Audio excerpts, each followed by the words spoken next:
Good morning, all. Myself, Dr. Nandini, Senior Lecturer, Department of Conservative Dentistry and Endodontics.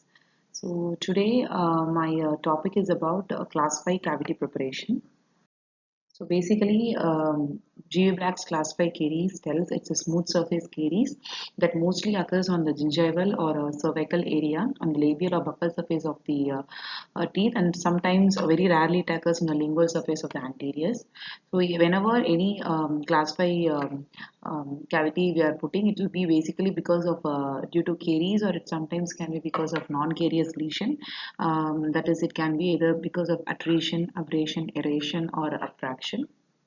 So whatever it may be, but the cavity preparation it will be same for all type of treatment that we are doing.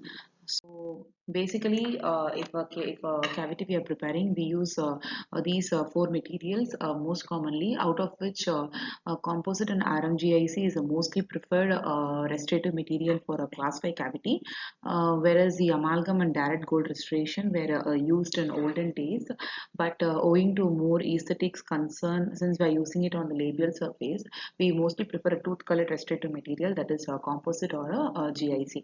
But whatever the restorative material that we use, the cavity preparation steps for a class 5, it will be almost same for all these materials, excepting for a few modifications that happen. So first we are going to see about amalgam, which was the most oldest and also a very good material that was preferred in olden days. So when we look up for a class 5 cavity, the shape of the uh, cavity preparation will be basically a box shape. So if supposing we wanted to make it more conservative, it will be like a dumbbell shape. But 90% of the cavity that we prepare, in order to provide good retention form for the amalgam, we prefer a box shape cavity. So this will be the shape of your cavity preparation, and this is nothing but the arms. That is nothing but the topper one will be, you are telling it as an occlusal or incisal arm. This one will be a gingival arm, and these two are the mesial and distal walls. So when you see the depth of the cavity preparation, mostly it will be 0.75 to 1.25 mm. So this depth, it will depend upon where your cavity is prepared. For example, if we go more occlusally or incisally, the enamel thickness is more. So there we can prepare a little more deeper, like a 1.25 to 1.5 mm.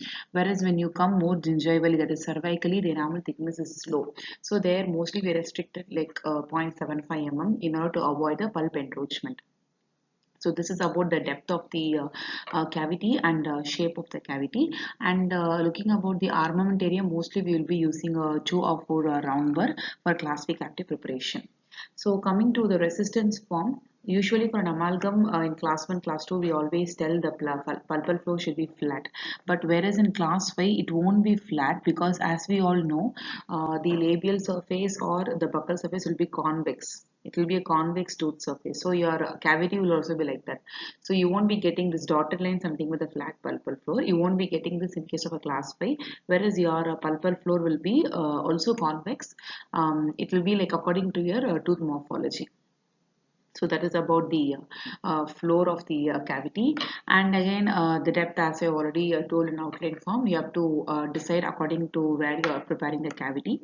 And coming to our line angles and point angles, everything should be rounded and smooth. And when you look at the, see, this will be the final shape of your cavity. So where you have this mesial walls and distal walls, mostly they will be diverging to the external wall. And looking about this incisal or the incisal or occlusal wall and gingival wall, it will be exactly parallel to each other, and it will be perpendicular to the long axis of the teeth. So now when you look about the shape of the cavity preparation, we can clearly tell that it doesn't have any retention form for the amalgam to stay inside. For any amalgam, we always said it should be a converging wall so that the amalgam stay inside. That will provide a mechanical protection.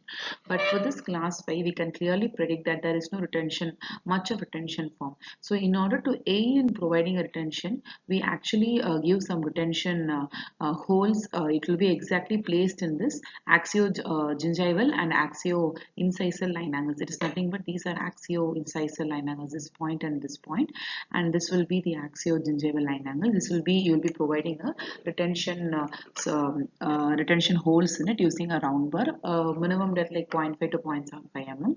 And in order to further increase the retention, you can also join these holes, this hole and this hole, by a groove, by placing the burr in a oblique direction. So these are basically done in order to aid in the retention form.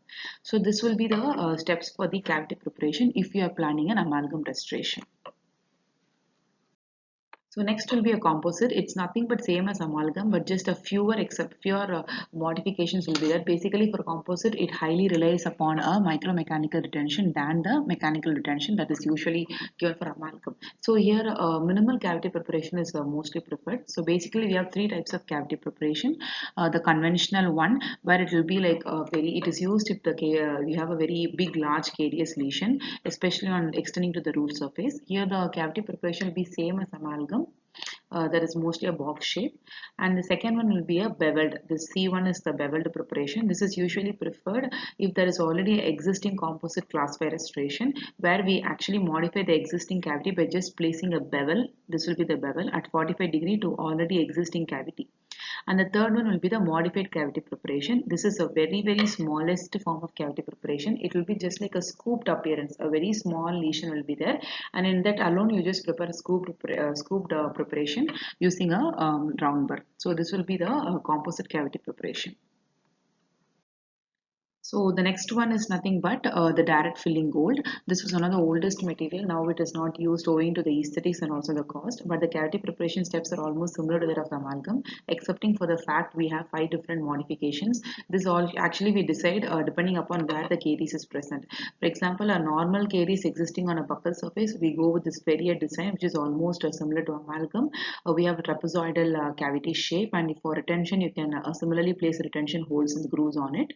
And the other cavity designs are pen handle extension. It's nothing but if suppose caries extend slightly into proximal portion, apart from preparing on the buccal surface, we also extend into the proximal area.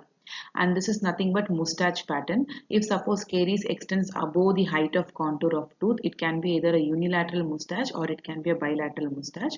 And the last one is nothing but a crescent shaped cavity.